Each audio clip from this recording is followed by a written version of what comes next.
Before we begin, tell me, where in the world are you watching from, and what time has found you? The 7 worst things that can happen in Lovecraft's universe isn't just a list. It's a slow descent into the deepest kinds of horror. Fates so final, so transforming, that even death seems merciful by comparison. These are not jump scares or violent endings. They are outcomes that erase meaning itself. To encounter one is to unravel, not just as a person, but as a concept. Each one breaks a different law, of time, of self, of memory, of reality, and they all begin the same way, with a question asked too earnestly, a truth pursued too far. Why does this matter? Because Lovecraft didn't invent monsters. He gave shape to a fear much older, that we were never the center of anything, that there are patterns in the dark that do not care what we believe. He buried these horrors in stories, yes, but also in symbols, timelines, fragments of books never written. And those fragments add up to something far more dangerous than fiction. So, let's trace them, one by one. 7 moments when a human life meets something it was never meant to see. You may feel safe watching this, but if these stories are right, safety was always an illusion. Let's begin. In 1919, a 29-year-old Howard Phillips Lovecraft wrote that the most merciful thing in the world was the inability of the human mind to correlate all its contents. This was not poetic excess. It was a thesis. When he began crafting what we now call the Cthulhu Mythos, he wasn't offering monsters to entertain. He was constructing a worldview built around 7 types of ruin, each one more existential than the last. The worst horrors in his universe are not about physical destruction. They're about understanding something that makes the idea of survival irrelevant. Consider this carefully. Lovecraft lived through an era collapsing under its own discoveries. Einstein had just published his theory of general relativity. The fossil record had unseated biblical time. Freud was mapping the unconscious. Old frameworks were failing, and the new ones were cold, vast, and indifferent. Into this moment, Lovecraft wrote stories where knowledge itself was lethal. Not because it was cursed, but because it was true.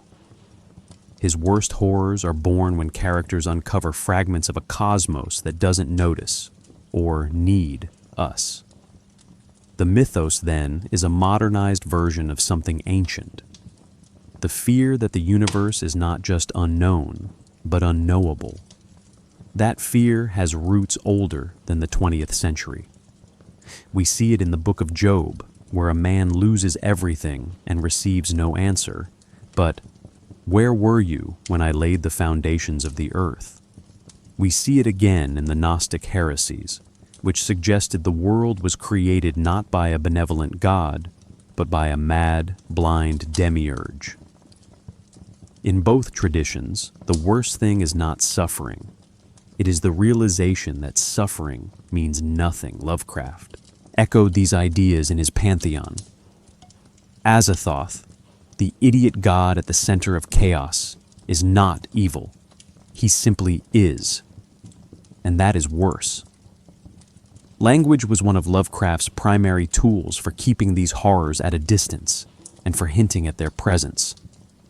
His stories are filled with terms like non-Euclidean, eldritch, and unspeakable, not to obscure meaning, but to mark the limits of it. These aren't placeholders. They are warnings.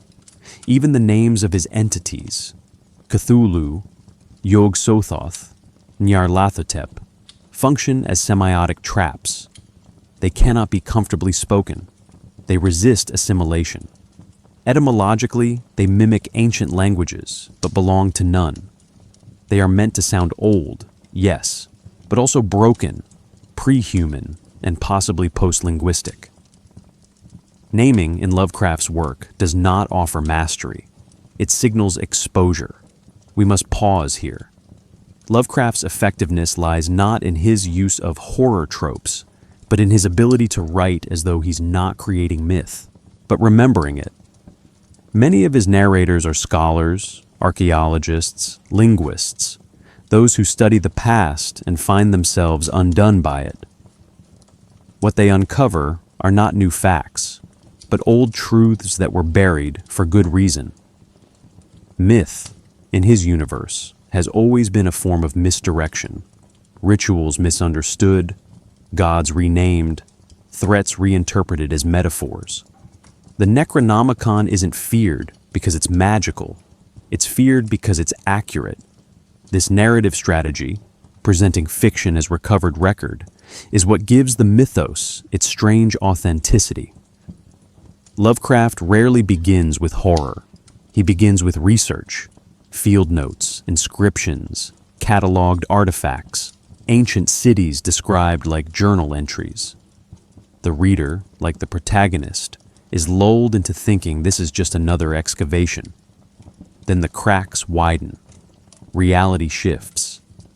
Something that seemed inert begins to influence thought, and the worst things begin to happen, not quickly, but gradually, as the rules we assumed were stable begin to dissolve.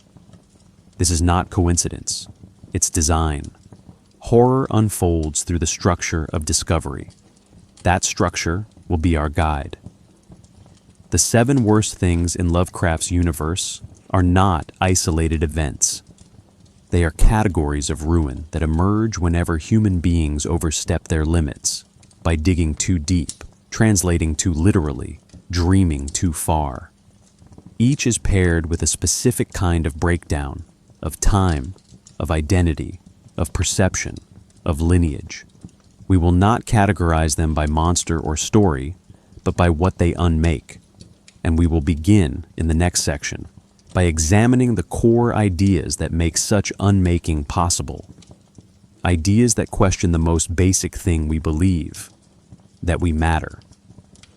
In tracing the intellectual ancestry of Lovecraft's most devastating horrors, we find no single source. Instead, we encounter a convergence, a lineage of cultural and philosophical frameworks that cast doubt on the coherence of the self, the benevolence of the cosmos, and the reliability of perception. The 7 worst outcomes in Lovecraft's world are not simple terrors. They are the consequences of ideas that predate him by centuries. To understand why these fates feel inevitable, we must look backward, into belief systems that were already unraveling. Ancient Gnosticism is one such precedent. It proposed that the material world is a prison, crafted not by a good god, but by a deluded or malevolent architect.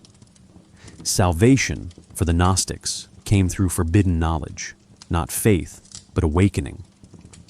Lovecraft mirrored this structure, but with a devastating twist.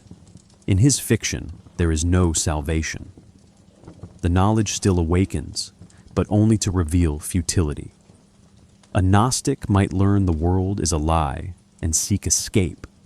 A Lovecraftian protagonist learns the same and realizes there is no outside to escape to. By the 19th century, Romanticism and its darker cousin, the Gothic, had already turned literature into a tool for exploring sublime terror. But while the Romantics imagined awe before beauty or divinity, Lovecraft redirected that awe toward the abyss.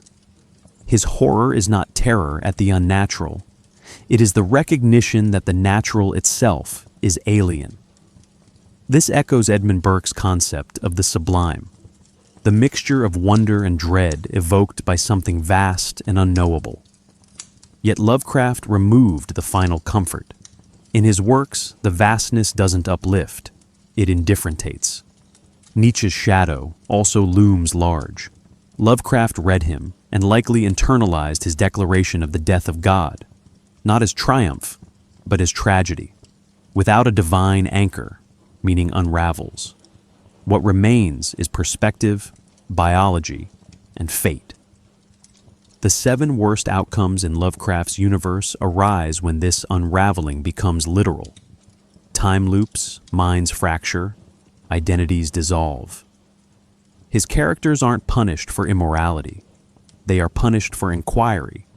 They ask questions the cosmos was never designed to answer, and they are answered anyway. Darwinian theory, still contentious in Lovecraft's time, offered another layer of influence. The idea that humans are not divine creations but evolutionary accidents recurs throughout his stories. In The Shadow over Innsmouth, the horror lies not in encountering monsters, but in realizing you're related to them. Similarly, At the Mountains of Madness positions humanity as a latecomer species, built, perhaps accidentally, by older, non-human forces. Biology becomes destiny. But in Lovecraft's universe, destiny is dehumanizing. The worst things don't just kill, they revert, transform, demote. We must also consider the scientific developments of Lovecraft's lifetime. Non-Euclidean geometry, quantum theory, and the vast scales of astronomy all shattered intuitive understandings of space and time. These were not mere references in his fiction. They were frameworks. A city with impossible angles. A being that exists simultaneously across dimensions. A god outside time. Each horror reflects a real scientific disruption, dramatized as personal catastrophe. The implications were simple. What we call reality is provisional. Worse, it may be subjective. Each of these philosophical currents, Gnosticism, Romanticism, Nihilism, Darwinism, relativistic science, contributes a thread. Together, they form the backdrop to Lovecraft's most devastating horrors. The result is a kind of metaphysical trap. The more you understand, the more fragile you become. The 7 worst fates in this universe aren't invented. They are inherited from systems of thought that, over centuries, dismantled certainty. In the next section, we'll examine how Lovecraft encoded this dismantling in the very words he chose. Because when language begins to collapse, terror is no longer just a theme. It becomes a method. Lovecraft's most enduring horrors begin at the level of language. Long before a character encounters a ruin or a god, they encounter a word that does not behave as expected. This is not accidental. Lovecraft understood that language is a stabilizing force. It categorizes, limits, and reassures. To threaten language is to threaten thought itself. The 7 worst things in his universe are all preceded by linguistic failure. Moments when words no longer clarify, but instead signal danger. Take the term eldritch. It does not describe form, motive, or origin. It marks a boundary. Historically, the word appears in Scottish usage to mean strange or otherworldly, but Lovecraft sharpened it into something more precise. In his hands, eldritch identifies phenomena that resist assimilation into human frameworks. Similarly, cyclopean does not simply mean large. It implies a scale built for a different kind of observer. These words do analytical work. They warn the reader that ordinary descriptors have failed. Names perform a different function. Consider Cthulhu. It has no clear phonetic root and no agreed pronunciation. Lovecraft explicitly noted that it was not meant to be spoken correctly. This matters. In myth, to name something is to gain power over it. Lovecraft reverses this tradition. His names deny mastery. They are approximations at best, corrupted echoes of sounds not designed for human mouths. Naming, in this context, is not control, but exposure. The more accurately you pronounce the name, the closer you move toward the thing it refers to. The same logic governs forbidden texts. The Necronomicon is not terrifying because it contains spells. It is terrifying because it claims to document reality without regard for human sanity. Its title, Kitab al-Azif, references the sound insects make at night, believed in medieval Arabic folklore to be the whispering of demons. This is significant. The book is named after a sound misinterpreted as language. It embodies a central Lovecraftian idea. Humans mistake noise for meaning, pattern for intention. The worst outcomes occur when that mistake is corrected. Lovecraft also relied heavily on negation. His narrators often describe what something is not rather than what it is. This is not evasive writing.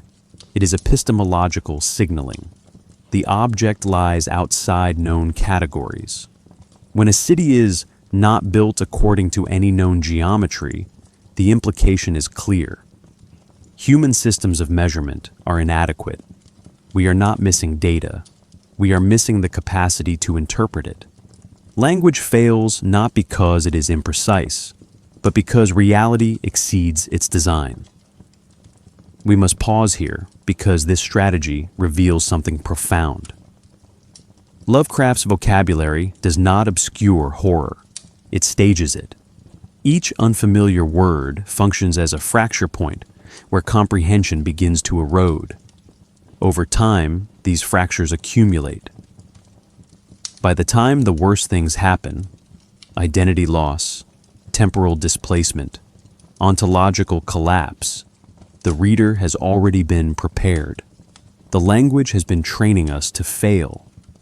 This is why the mythos feels internally consistent without ever being fully explained. Lovecraft established a symbolic lexicon that behaves like a closed system. Once introduced, terms recur with precision. They are not decorative. They are tools, and those tools shape how terror unfolds. In the next section, we will examine how this careful use of language contributes to something even more unsettling. A sense that these horrors were not invented, but inherited, assembled into a mythology that feels discovered rather than written. In Lovecraft's universe, terror does not emerge from cruelty, conflict, or divine punishment. It emerges from structure, from the nature of existence itself. The worst things that can happen to a human being are not aberrations of the natural order. They are expressions of it. At the heart of this cosmic architecture are three philosophical foundations: insignificance, entropy, and dream reality instability. Each one strips away assumptions modern humans inherited from Enlightenment rationalism. Each one ensures that horror is not just possible, but unavoidable. Insignificance is not a theme. It is a law. In The Whisperer in Darkness, the narrator writes, "I learned whence Nyarlathotep came, and why lightning never brings sleep. I learned of the mind switchings, the races, and the world that waits." These discoveries do not grant power. They reduce the self to a footnote.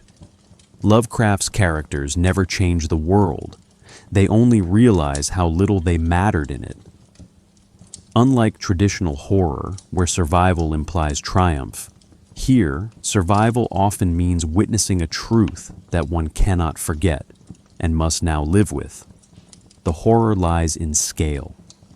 Cthulhu's awakening would not destroy humanity out of malice. It would crush us incidentally. This indifference is closely tied to entropy. Lovecraft's cosmos is not static. It is decaying. Civilizations rise only to rot.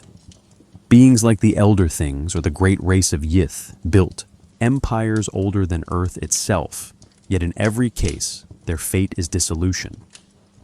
Consider At the Mountains of Madness.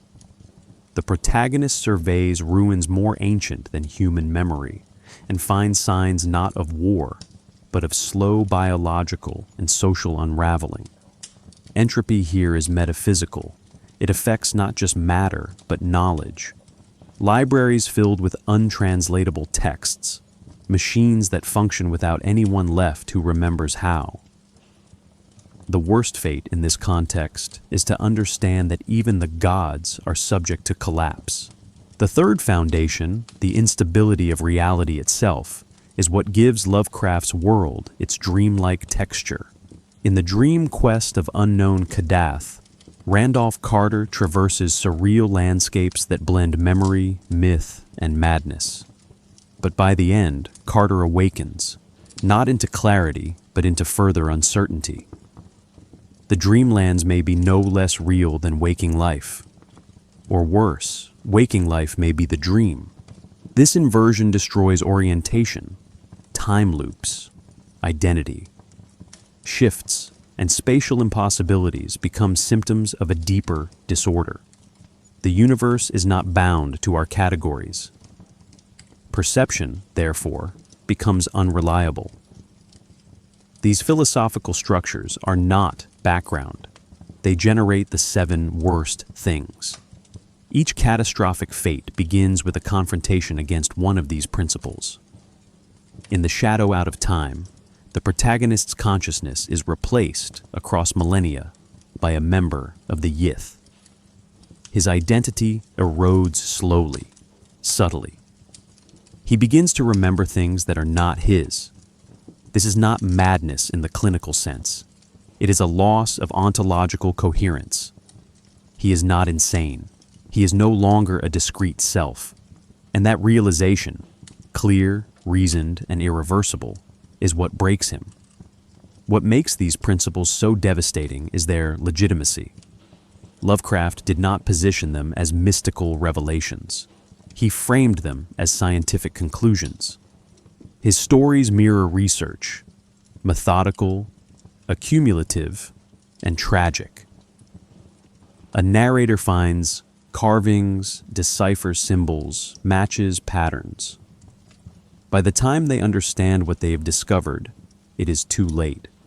Knowledge in this universe has consequences, not because it offends the gods, but because it contradicts the assumptions required for psychological survival.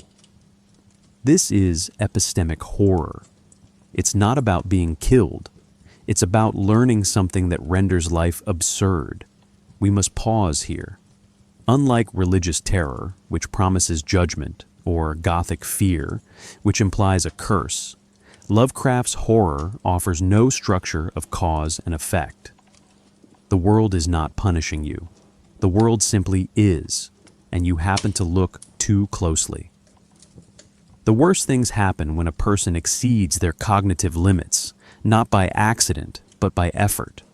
They wanted to know more, and they were right. The universe is more, just not in a way they can survive. In the next section, we'll explore the forms this more can take. Not gods in the traditional sense, not monsters, though they often look monstrous. Instead, forces, entities so alien that even the term being is too restrictive. To understand what destroys Lovecraft's characters, we must understand what they are approaching and how little it takes to cross the line. The entities that populate Lovecraft's cosmos are not characters. They are not even beings in the ordinary sense. They are forces, vast, unbounded, conceptually corrosive. Attempting to describe them using human terms is already a kind of failure. Lovecraft knew this.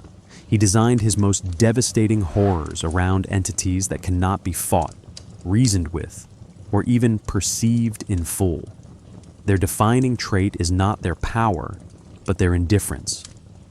The worst things that happen in Lovecraft's universe begin not when these entities attack, but when they are merely noticed. Azathoth, the blind idiot god, lies at the center of Lovecraft's cosmology. He is not malicious. He dreams, or perhaps does not. He is surrounded by flutes piping mindlessly, and all of reality may be the accidental result of that dream. The implication is unspeakably vast. Everything we know, love, fear, or believe may exist solely because of the unconscious murmuring of a blind, thoughtless nucleus. To become aware of this, not in theory, but in direct encounter, is one of the ultimate horrors. A mind that glimpses Azathoth does not collapse from shock. It ceases to function meaningfully at all. Cthulhu, by contrast, operates through proximity. He sleeps beneath the Pacific in the sunken city of R'lyeh, yet his dreams bleed into human consciousness. The Call of Cthulhu describes mass hysteria, strange carvings, and coordinated nightmares among people separated by continents.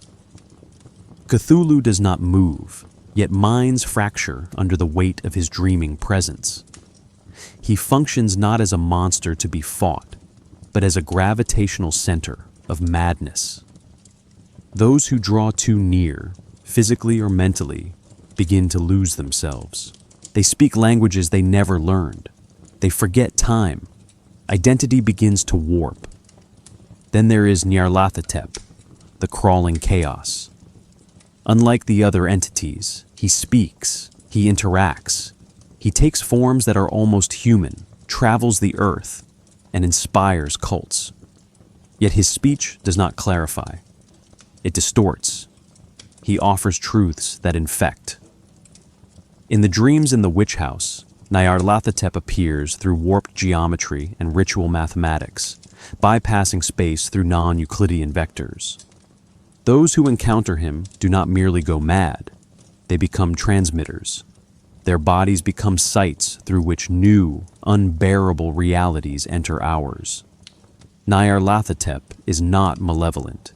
He is communicative, and that is far more dangerous. We must also consider the great race of Yith, not monstrous, but horrifying in implication. They conquer not through violence, but through temporal possession. In the shadow out of time, they project their consciousness across eras, replacing human minds with their own. The process is reversible, but the damage is permanent. The victim returns with memories that do not belong to them. The terror here lies in displacement. You are no longer sure what parts of you are original, and if you are not you, what does survival mean? Some entities operate through biology, like Shub-Niggurath, the black goat of the woods with 1,000 young. She represents rampant, unchecked generativity, an ecosystem that breeds without limit, heedless of purpose or form. Her worshippers undergo transformations, not metaphorically, but physically, merging with forests, mutating into non-human shapes. This is not death. It is fecundity without identity, a loss of self through abundance. To be taken by Shub-Niggurath is not to be destroyed, but to be absorbed into an ecology that recognizes no individual.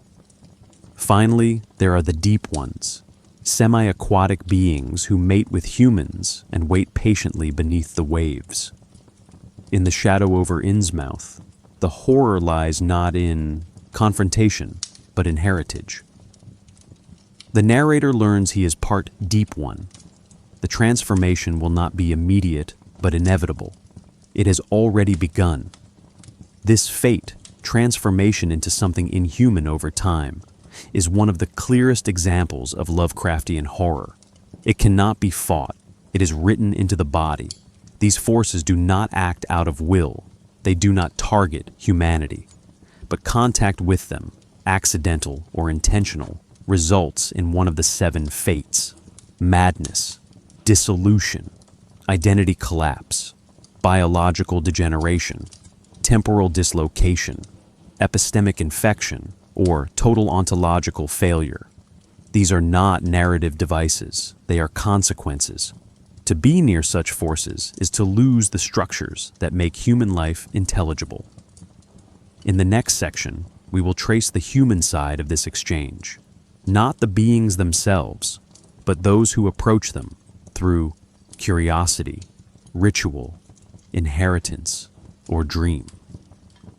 We will examine what happens when the human mind, built to endure, the familiar encounters the vast, and what happens when it does not endure. Human beings do not belong in Lovecraft's universe.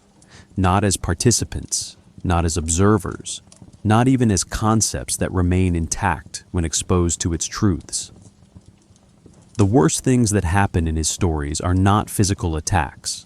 They are transformations, fractures, implosions of identity. And they occur most often at the point of interaction. A moment when the human mind, built for causality and pattern, makes contact with something too vast to frame. The result is not always immediate, but it is always irreversible. Madness, in Lovecraft's fiction, is not dysfunction. It is adaptation to a reality that should not be knowable. In The Call of Cthulhu, an artist named Wilcox begins having dreams of strange architecture and alien languages. His visions are not delusions. They are receptions. He becomes a medium for knowledge that arrives uninvited. When the stars align and Relie rises, cults awaken, bodies disappear, and minds break, not because they are fragile, but because they are open.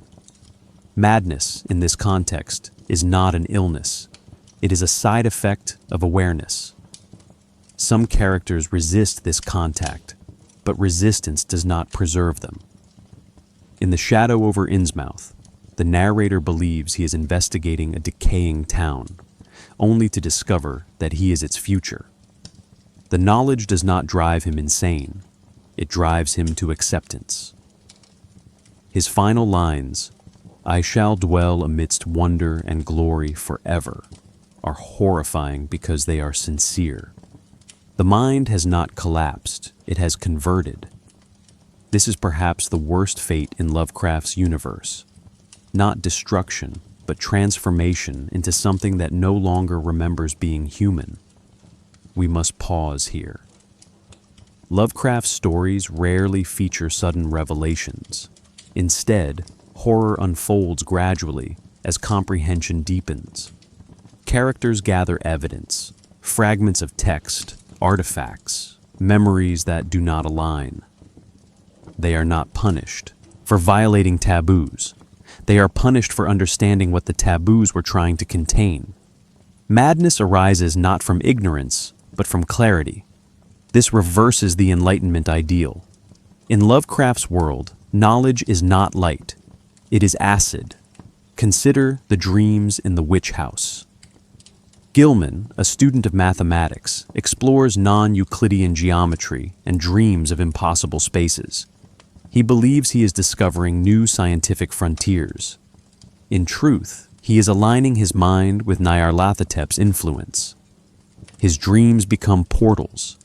His body begins appearing in places he does not remember going. Eventually, he is found dead, devoured from within. The human mind, Lovecraft suggests, is a structure. Alter its dimensions, and it ceases to be human. The madness here is not psychological, it is architectural. Other characters descend more traditionally. In Dagon, the narrator, having seen a godlike being rise from the ocean, cannot stop reliving the moment. He becomes obsessed with what he saw, compulsively recounting it, until finally he prepares to throw himself from a window. He writes, "I hear it and shall not be able to escape." Madness here is not the loss of rationality. It is the persistence of memory that defies reason. A single moment of contact has ruptured the continuity of self. But madness is not always violent or overt. Sometimes it is quiet. The academic who continues translating the Necronomicon, knowing each passage corrodes something essential. The traveler who recognizes a face in a carving, his own, aged by centuries. These characters do not scream or flee. They concede. They see too much, and something inside them yields. Madness becomes a form of compliance, a final internal nod to forces that have already won. In the next section, we will follow this yielding to its endpoint. What happens when a human mind not only collapses, but takes others with it? When a single revelation does not destroy one person, but begins to spread. The most catastrophic events in Lovecraft's world are not caused by monsters. They are caused by ideas. And the most dangerous ideas are the ones that prove true. The most terrifying element in Lovecraft's universe is not the monstrous body or the alien mind. It is the idea that truth itself is corrosive. The final and most devastating theme in his philosophical architecture is the collapse of epistemology, the undoing of how we know what we know. Forbidden knowledge, in this context, is not merely dangerous. It is structurally incompatible with human thought. The worst things that can happen in Lovecraft's world begin with the realization that knowledge has no built-in safety. It does not protect. It does not liberate. It undoes. The Necronomicon is not cursed in the traditional sense. It does not emit dark energy or summon death by proximity. Its danger lies in what it reveals. In the Dunwich Horror, characters reference it with fear, not because of its spells, but because it describes the world accurately. That which is not dead can eternal lie. The line is not poetic. It is descriptive. The text catalogs things that exist, or once existed, or will exist again. And to read it is to be reoriented, to lose your place in the assumed order of things. This is the function of forbidden knowledge in the mythos, not to introduce chaos, but to expose it. In the shadow. Out of time, the protagonist's mind is displaced by an alien intelligence. When he returns, he retains partial memories of Yithian history, science, and technology. He discovers ruins matching his dreams, confirming that they were never dreams at all. His horror is not madness, it is certainty. He has learned something about time and consciousness that invalidates human categories. He is not delusional, he is correct, and that correctness isolates him from the world forever. The collapse does not stop with the individual. Information spreads. In the call of Cthulhu, scattered. Dreamers, artists, and occultists begin drawing the same symbols, speaking the same words, building the same structures. The truth is leaking. It is not hidden behind a locked gate. It is everywhere, waiting to be recognized. The narrator realizes that the most merciful thing in the world is the inability of the human mind to correlate all its contents. Knowledge, once connected, becomes unbearable. This is not a metaphor. It is a diagnosis. We must pause here. Forbidden knowledge in Lovecraft's work does not function like narrative mystery. It does not reward discovery. It behaves like an infection, a self-replicating structure that, once encountered, demands interpretation. And interpretation leads to collapse. The more connections a character draws, the worse their fate becomes. Knowledge is not passive. It acts upon the knower. It rearranges thought. It introduces new categories of existence. And these categories are hostile to human understanding. This hostility has consequences. Some characters break mentally. Others, like the narrator of Innsmouth, break ontologically, becoming something else. Still others disappear entirely, as in The Thing on the Doorstep, where the mind is forcibly transferred, and knowledge is used as a tool of possession. In each case, the acquisition of knowledge unravels identity, time, and space. The self becomes porous. The world becomes illegible. Language begins to fail. The final horror is not what is seen, but what is now known, and cannot be unknown. There are no safeguards in Lovecraft's epistemology, no protective rituals, no blessed ignorance that guarantees survival. To encounter the mythos is to enter a system where inquiry leads only to erasure. Not X, but Y. Not the flame that kills, but the light that shows you were never real. Forbidden knowledge, then, is not a breach of law. It is a mirror, held up to a universe that never needed you. In the next section, we will trace how these ideas first emerged in Lovecraft's stories, how early narratives hinted at these outcomes before fully articulating them. The collapse of knowledge begins quietly, a sculpture, a journal, a whisper, but the implications expand until nothing can be put back together. The worst fates in Lovecraft's universe first entered quietly, embedded in fragments, hinted through broken narrators, revealed only partially through layered texts. His earliest stories do not declare cosmic horror. They allow it to emerge. In Dagon, 1917, often considered the prototype for his mature mythos, a traumatized narrator recounts a wartime experience in which he stumbles upon an ancient monolith rising from the Pacific floor. "I think I went mad then," he writes, after seeing a godlike creature ascend from the sea. But there is no attack, no confrontation, just witnessing.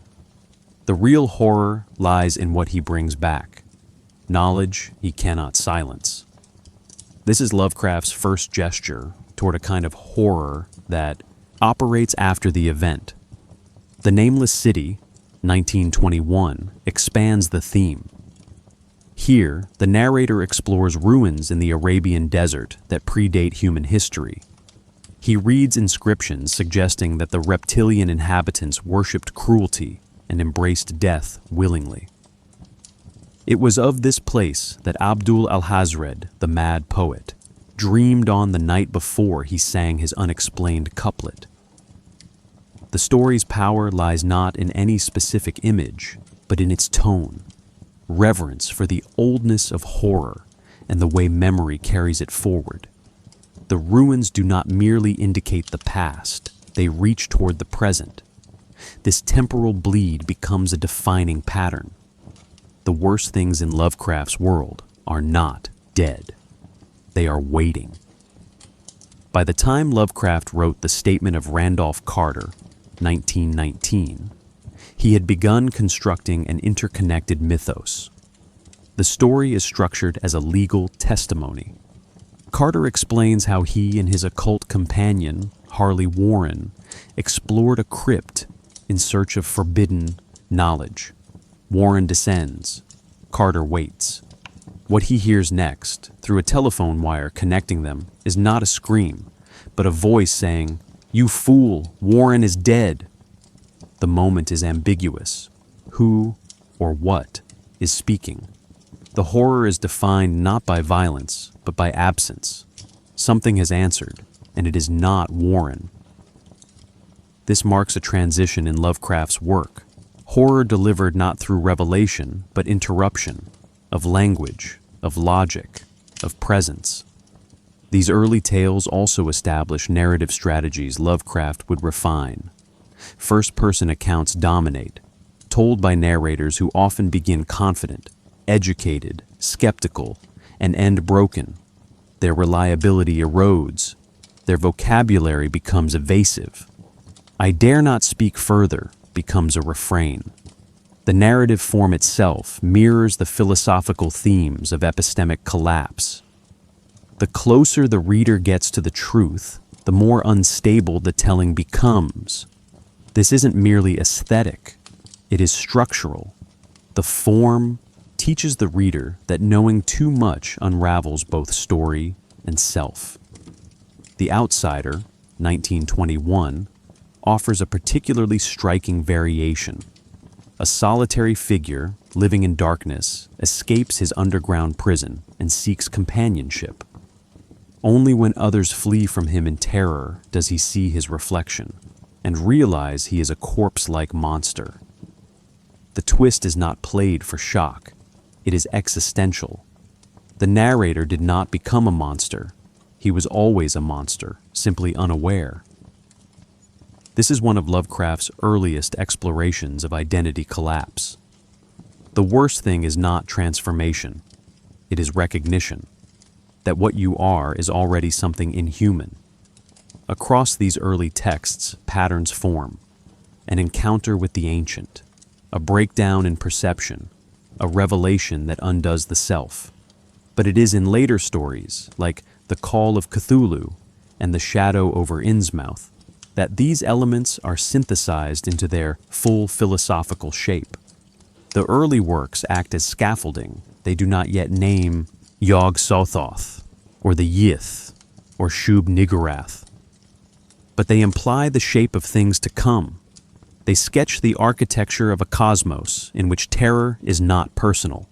It is systemic. We now turn to the two stories where Lovecraft's most destructive ideas reach maturity. The Shadow over Innsmouth and The Shadow Out of Time represent not just major appearances of the mythos, but complete articulations of two categories of collapse, becoming the other and being replaced. In tracing them, we do not just see horror evolve. We see it clarify its target, not the body, not even the mind, but the assumption that either ever belonged to us. The Shadow over Innsmouth, 1931, is not merely a story of aquatic monstrosities or cursed towns. It is the fullest literary realization of a specific Lovecraftian fate, the horror of becoming something else and discovering it was always inevitable. This is not transformation as punishment, but as revelation. The narrative documents the slow erasure of identity through lineage, biology, and inherited truth. And unlike earlier stories, this one does not end in destruction. It ends in acceptance. That is what makes it unbearable. The story follows a young man touring New England who becomes curious about the decaying, xenophobic, and secretive town of Innsmouth. Its people have strange features: wide-set eyes, odd gaits, an air of amphibious wrongness. He investigates further and uncovers the history of a pact between the town's founders and the Deep Ones, ancient ocean-dwelling beings who offered wealth and fish in exchange for worship and interbreeding. This unholy compact produced hybrid offspring who appear human until adulthood, at which point they begin to change, permanently. Lovecraft builds the horror gradually, using genealogy and geography as tools of contamination. The narrator discovers that he, too, is of Innsmouth blood. I myself was the last that could be traced in this Yahantle line, he admits in the final pages. He had believed himself to be an outsider, an observer, but the archive reveals otherwise. His family, his dreams, his features, all trace back to the Deep Ones. The revelation does not destroy him, it reorients him. I shall dwell amidst wonder and glory forever. This is not triumph. It is conversion. We must pause here. The horror of Innsmouth is not the existence of monsters. It is the undoing of the boundary between them and us. The worst thing is not being consumed, but discovering that you were always one of them. The Deep Ones do not invade. They wait. They whisper through bloodlines, dreams, inherited artifacts. They are not alien in the conventional sense. They are ancestral. The story suggests that monstrosity lies dormant in the body, waiting for time, or truth, to activate it. This fate is irreversible, but not violent. The narrator does not go mad in the usual sense. His mind adjusts. His horror curdles into awe. This is the story's most devastating turn. Transformation becomes sublime.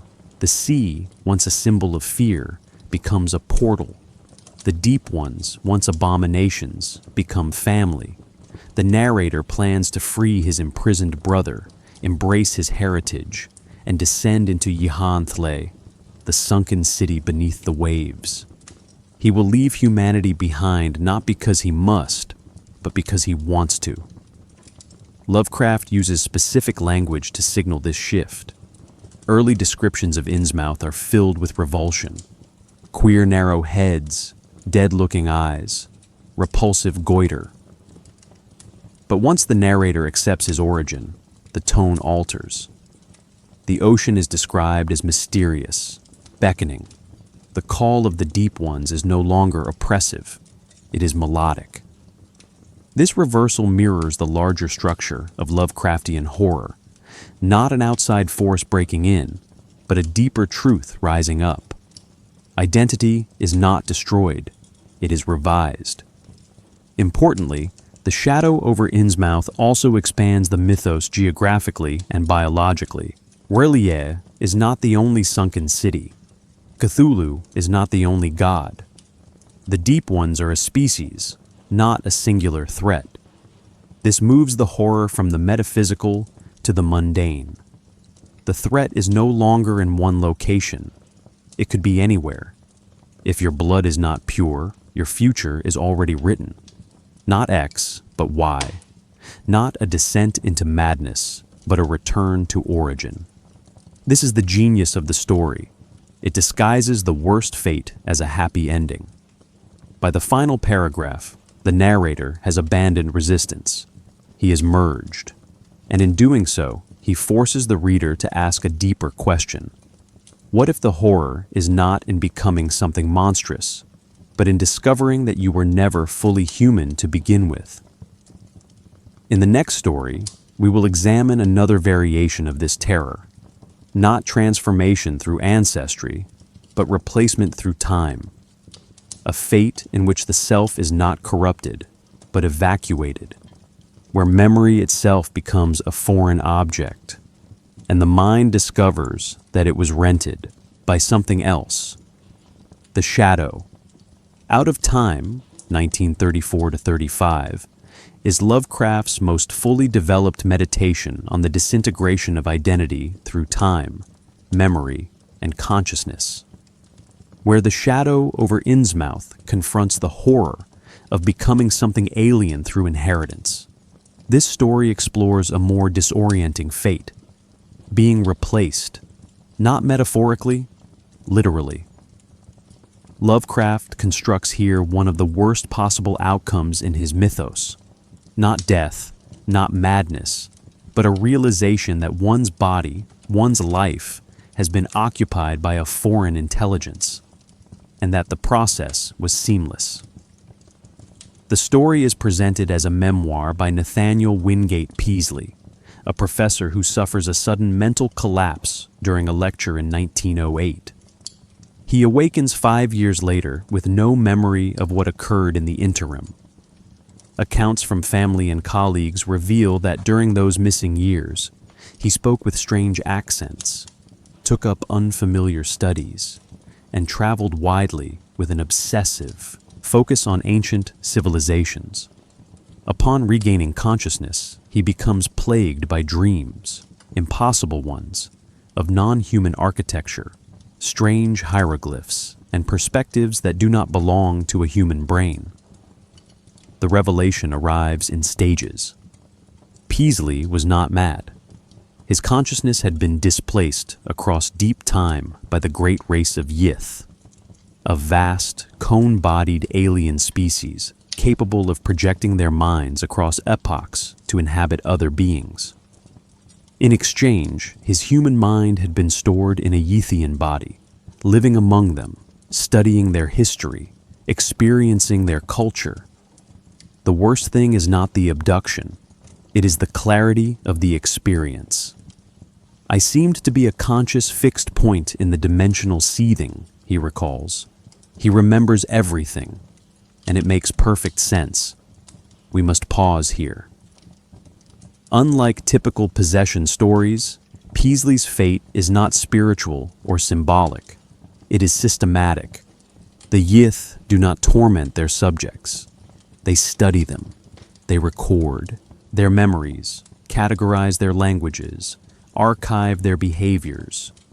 They are historians, not predators. But this makes the horror deeper. Peaslee is not a victim of violence. He is a specimen. The Yith do not hate humanity. They simply find it useful. And once he understands that, he can never again see himself or his species as central. Lovecraft uses architectural metaphor to deepen this unease. Peaslee dreams of vast libraries, metallic towers, and underground vaults holding the minds of countless species. When he finally journeys to the Australian desert to excavate a site seen in his dreams, he finds ruins that confirm his visions. This collapse of dream and waking world marks the story's final phase, epistemic horror. The evidence is real. The experience was real. Time is no longer linear. Selfhood is no longer secure. His mind was somewhere else, and now it has returned. But what is return in such a framework? Peaslee's horror is quiet, but total. He does not lose his sanity. He gains too much. He realizes his life is part of a structure so large, so intricate, that individuality is irrelevant. Memory is transferable. Identity is archival. The self is not sacred. It is accessible. Lovecraft does not write this as fantasy.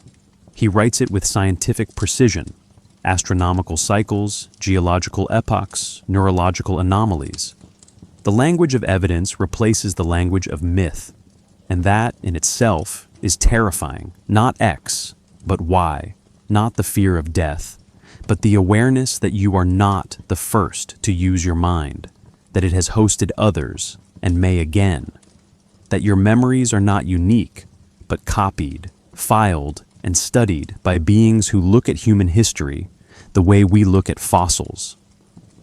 This is Lovecraft at his most devastating. The shadow out of time does not threaten the body. It does not even threaten the mind. It threatens the continuity of personhood.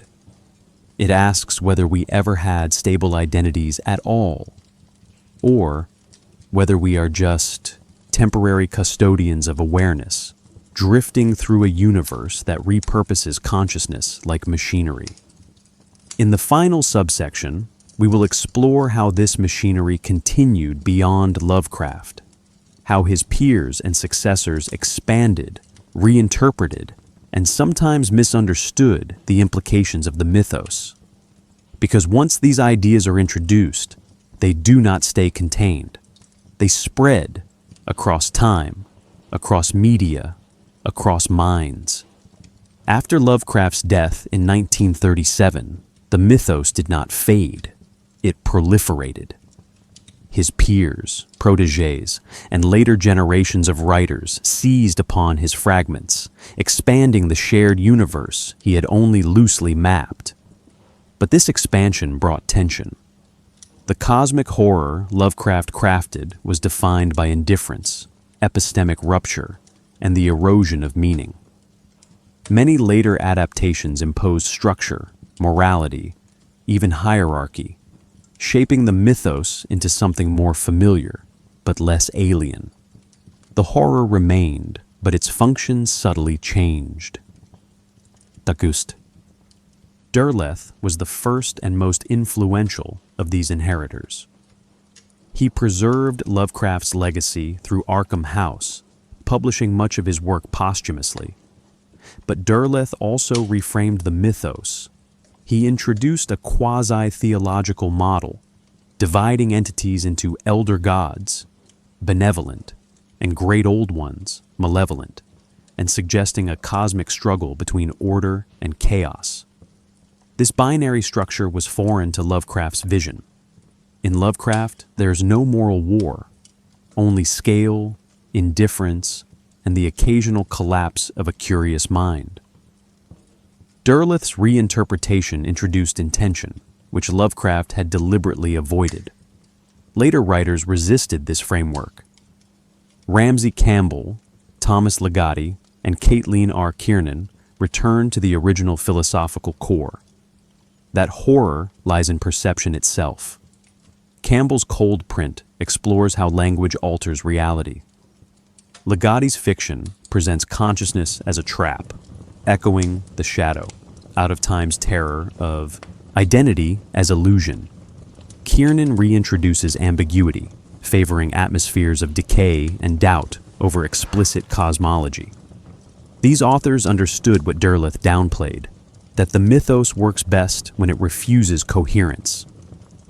We must pause here. The shared use of entities, Cthulhu, Yog-Sothoth, Azathoth, does not guarantee shared meaning. When used in video games or comics, these figures often become antagonists, obstacles to overcome. But in Lovecraft, they are not enemies.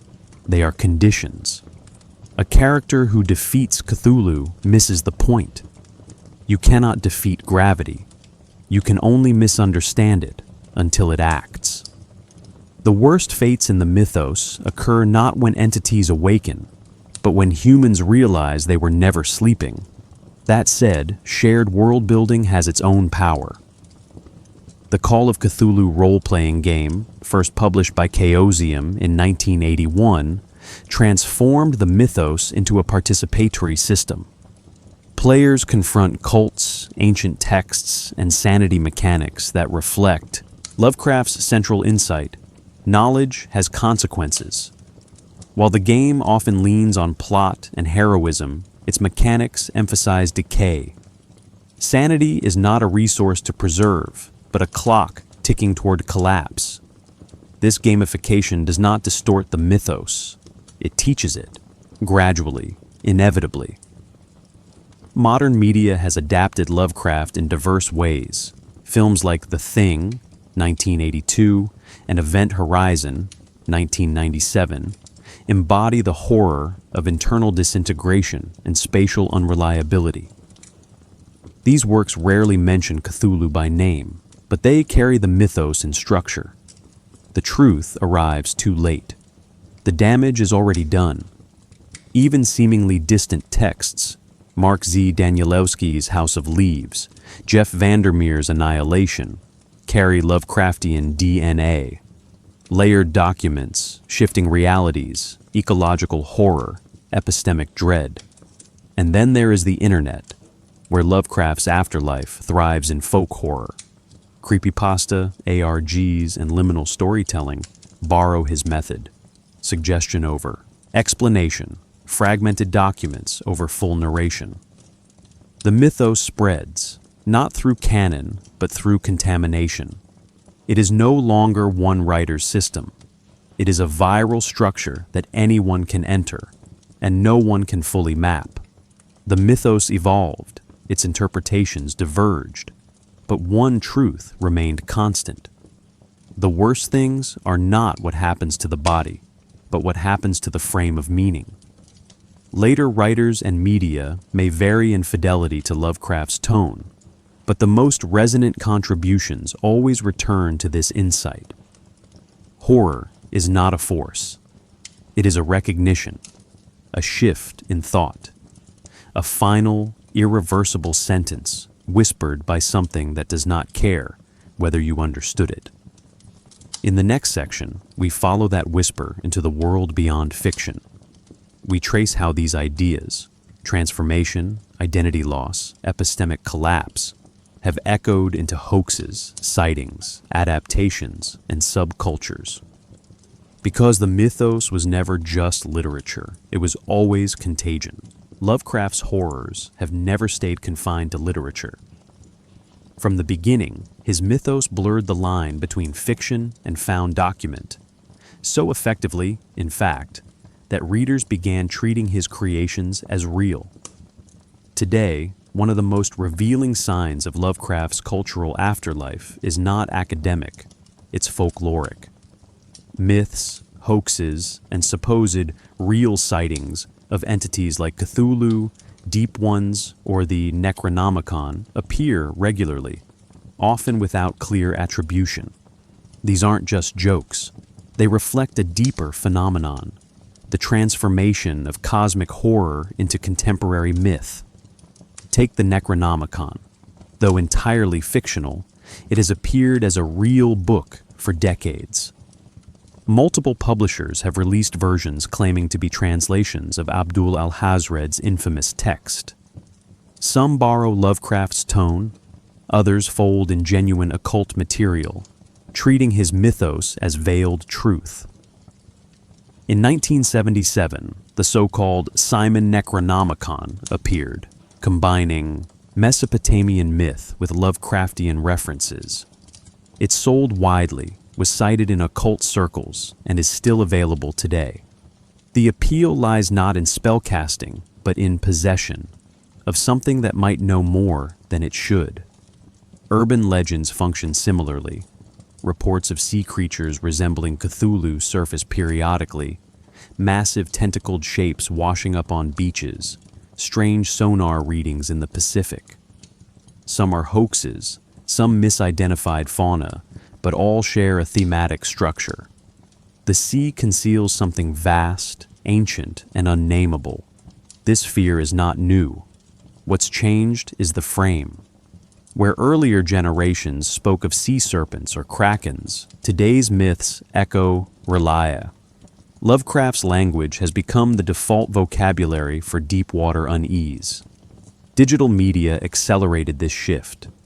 Creepypasta stories borrow Lovecraft's structure, fragmented narration, unreliable documents, sudden revelations. The SCP Foundation, a collaborative fiction project begun in 2008, catalogs hundreds of anomalous entities in clinical, bureaucratic language.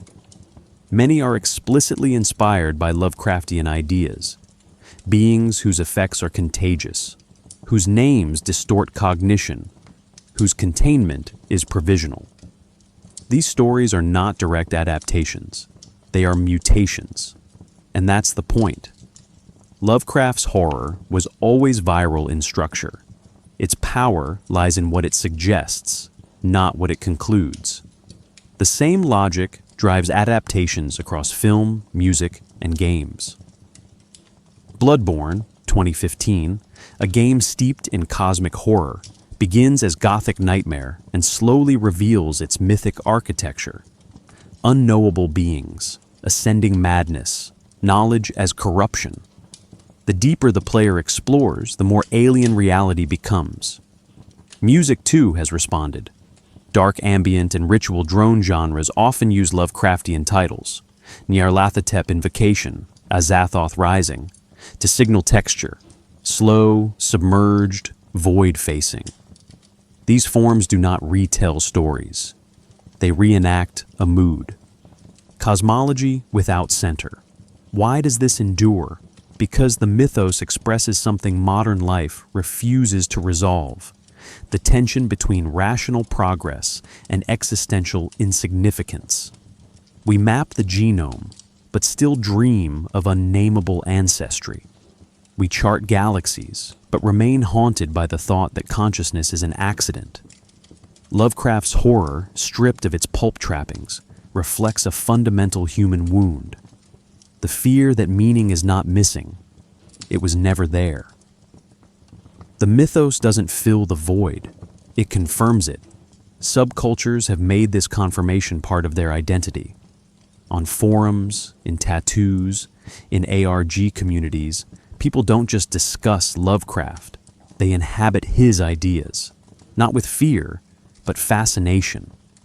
Cthulhu becomes a meme, a mascot, a symbol of what cannot be controlled.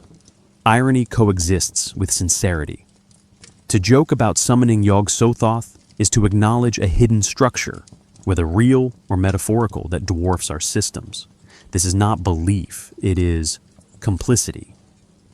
The mythos survives not because people think it's true, but because it speaks to what truth feels like when coherence breaks down.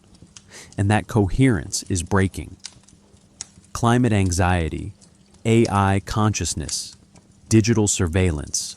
Modern life increasingly reflects Lovecraft's core themes. Forces too large to grasp, systems we cannot exit, intelligence we may have summoned but do not understand. The mythos no longer feels fictional, it feels allegorical. And in allegory, horror is not about monsters, it's about patterns. Which ones we recognize too late? Which ones we already belong to? There is no final answer here, just the continuation of a pattern, a strange symbol etched on a stone, passed down through stories, decoded in dreams. The mythos was never meant to resolve. Its purpose was always to linger, And it does. Lovecraft's influence on modern media is diffuse, but unmistakable. He is rarely adapted directly. His stories resist conventional structure, but his presence saturates film, games, and music. What these adaptations share is not iconography, but architecture. They recreate the conditions of cosmic horror, destabilized reality, incomprehensible forces, and the psychological erosion that follows. The worst things that happen in these works are not acts of violence. They are changes in understanding, moments when the world reveals itself to be deeper, stranger, and less human than imagined. In film, Lovecraft's legacy is strongest in structure, not story. The Thing, 1982, directed by John Carpenter, offers no named gods, no ancient texts, but its horror is Lovecraftian in essence. A parasitic entity, older than human memory, infiltrates a remote Antarctic base. It does not speak, it does not explain, it merely is, and its presence erodes trust, identity, and eventually reason. Carpenter himself acknowledged the debt. The Thing echoes at the mountains of madness, in both setting and ontological fear. The creature doesn't just kill, it absorbs, leaving nothing of the original. Event Horizon, 1997, follows similar logic. A spaceship's experimental gravity drive opens a gateway to another dimension, and what returns is not a monster, but a force. The crew experiences hallucinations, time loss, impossible architecture. "Where we're going, we won't need eyes to see," one character says, an echo of Lovecraft's blindness motif, where perception itself becomes dangerous. The ship has seen something beyond comprehension. The horror lies in what it brings back, not a being, but a state of reality. Games have expanded the mythos into interactive forms, preserving its central principle. That knowledge leads to ruin. In Bloodborne, 2015, players begin by fighting beasts in a decaying city, only to discover layers of cosmic interference beneath. The gods, great ones, are not malevolent. They are simply present. The deeper the player delves, the more their character gains insight, a mechanics that increases both perception and vulnerability. Walls vanish, enemies mutate, reality reshapes itself. This is epistemic collapse rendered as gameplay. The more you understand, the less you survive. Other titles like Amnesia, The Dark Descent, 2010, and Call of Cthulhu, various editions, simulate Lovecraftian themes through sanity mechanics, unreliable narration, and environmental storytelling. These games often fragment time, distort space, and reward curiosity with disorientation. The lesson is consistent. Progress is possible, but not advisable. You may find what you're looking for, and you may wish you hadn't. Music captures Lovecraft's influence through tone and atmosphere rather than narrative. Dark ambient labels like Cryo Chamber produce long-form soundscapes inspired by mythos figures. Albums such as Cthulhu, 2014, or Nyarlathotep, 2016, offer no lyrics, only texture, low-frequency rumbling, distant echoes, ritualistic drones. The goal is not melody, but immersion in scale. These compositions don't tell stories, they evoke environments, ones that do not belong to us. Even mainstream media echoes these structures. Films like Annihilation, 2018, and The Endless, 2017, avoid direct reference but replicate Lovecraft's psychological landscape. In Annihilation, a shimmering zone alters DNA, language, and memory. In The Endless, time loops trap characters in invisible, inescapable patterns. Both films reject resolution. Answers exist, but they do not help. The characters are changed, not enlightened. We must pause here. These adaptations do not merely recycle Lovecraft's monsters. They engage his method. They understand that the worst thing is not terror, but clarity. What they depict is not confrontation, but assimilation into a logic that was always there. They make the viewer complicit, not through fear, but through recognition. This is why Lovecraft persists in media. Not because his monsters are iconic, but because his worldview has become relevant. The adaptations that resonate most do not mimic the mythos. They inherit it. They remind us that the deepest horror is not destruction.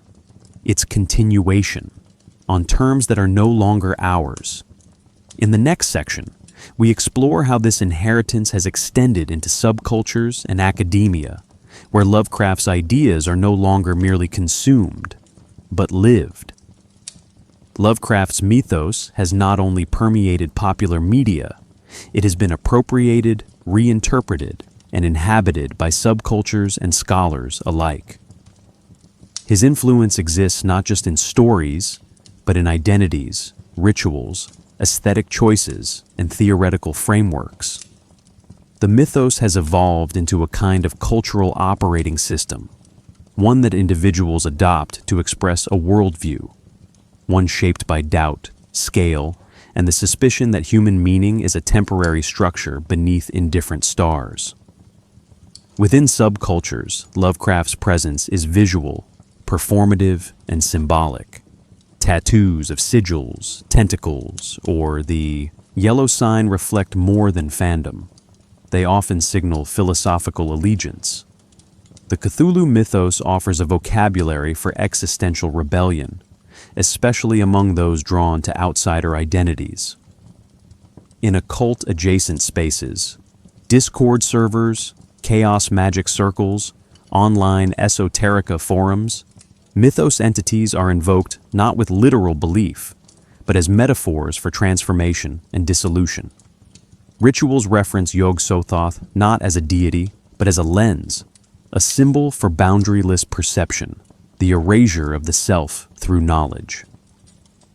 Academic interest has grown in parallel.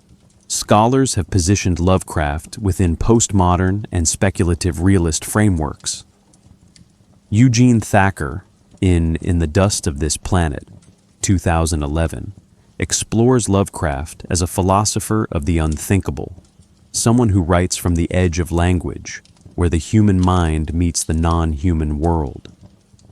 Thacker's World Without Us parallels Lovecraft's cosmos, not hostile, simply indifferent.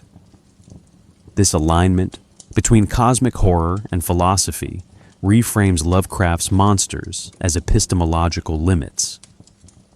The elder gods are not narrative entities, but boundary markers. We must pause here. These appropriations do not reduce Lovecraft to pop culture. They extend his project. When artists reinterpret the mythos through sculpture, fashion, or digital collage, they often emphasize decay, multiplicity, and the unreliability of perception. A zine might depict Cthulhu not as a threat, but as a background condition. A TikTok creator might reference eldritch vibes to signal unplaceable unease. These gestures build a shared language for describing what does not fit. Even humor plays a role. The ironic worship of our Lord Cthulhu in memes or novelty campaigns, like Cthulhu for President, Why Settle for the Lesser Evil, masks a deeper recognition. It acknowledges that horror can be absurd, and that absurdity is often the only rational response to the scale of cosmic indifference. In this way, the mythos becomes a coping mechanism, not a system of belief, but a language for surviving disbelief. Academic conferences now include panels on Lovecraft's influence in horror studies, media theory, and even environmental humanities. His texts are taught not as genre fiction, but as cosmological critique. He appears alongside Nietzsche, Bataille, and Artaud, writers who grappled with the limits of reason and the body. The shift is telling. Lovecraft has moved from pulp to paradigm, not because he was right, but because his metaphors continue to map contemporary experience, from digital dissociation to ecological dread. This proliferation raises a final, unsettling possibility that the mythos is no longer fiction, subculture, or critique. It is structure, a pattern we now live inside, a distributed aesthetic and philosophical system capable of adapting to its host, whether it be a horror film, a tattoo, a game mechanic, or a philosophical treatise. In Tsusin, the final section, we explore why this structure continues to resonate, why these ideas refuse closure, and why the worst thing in Lovecraft's universe may be this, that we are not visitors to the mythos. We are already within it. The enduring power of Lovecraft's mythos lies not in spectacle, but in its capacity to unsettle fundamental assumptions about existence. The 7 worst things, identity dissolution, ancestral transformation, temporal displacement, epistemic collapse, and more, remain compelling because they resonate with universal human anxieties. Modern life, in many ways, mirrors the same conditions. Forces too large to comprehend, systems indifferent to our existence, and knowledge that expands faster than our ability to integrate it. Lovecraft anticipated this disorientation, and it continues to haunt cultural consciousness. Psychologically, the mythos exploits what cognitive science calls existential uncertainty. Our brains seek pattern and agency. Lovecraft's cosmos provides neither. When a player in Bloodborne gains insight, or a reader learns the truth behind Innsmouth, the mind experiences both exhilaration and helplessness. This is mirrored in real-world anxieties. Climate change, artificial intelligence, and global interconnectivity all create situations where knowledge can feel paralyzing, even corrosive. Lovecraft's universe functions as a dramatization of this tension. Knowing is both necessary and fatal.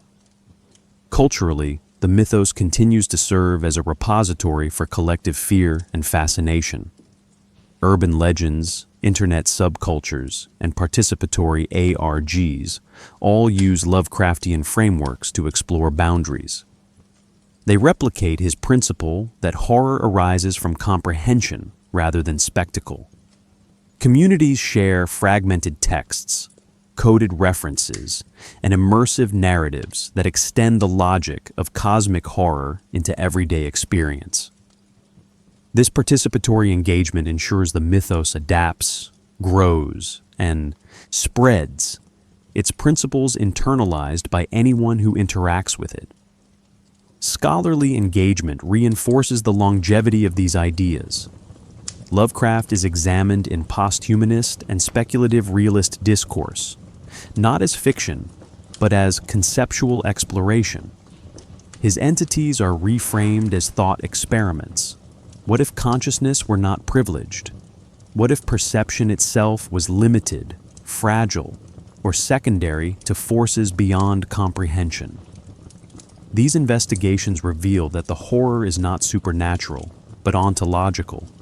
It emerges from the structure of being itself. What makes these fates enduring is their ambiguity. Lovecraft rarely closes a narrative with certainty. The consequences of contact with the mythos are suggested, not narrated in full.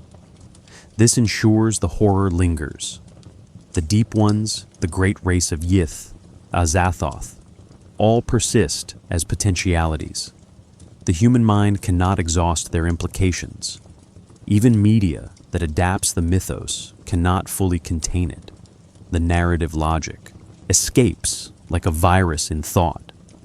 Finally, the philosophical implications remain open-ended.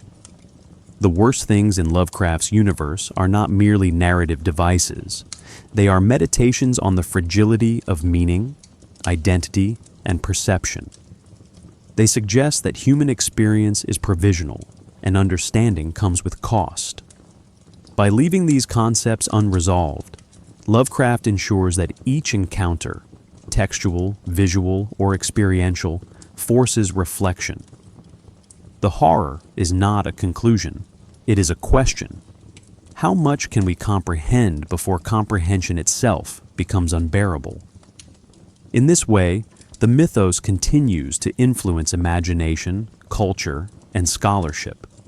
Its persistent resonance is less about monsters than about the conditions of awareness, the limits of thought, the instability of identity, and the inevitability of forces we cannot master.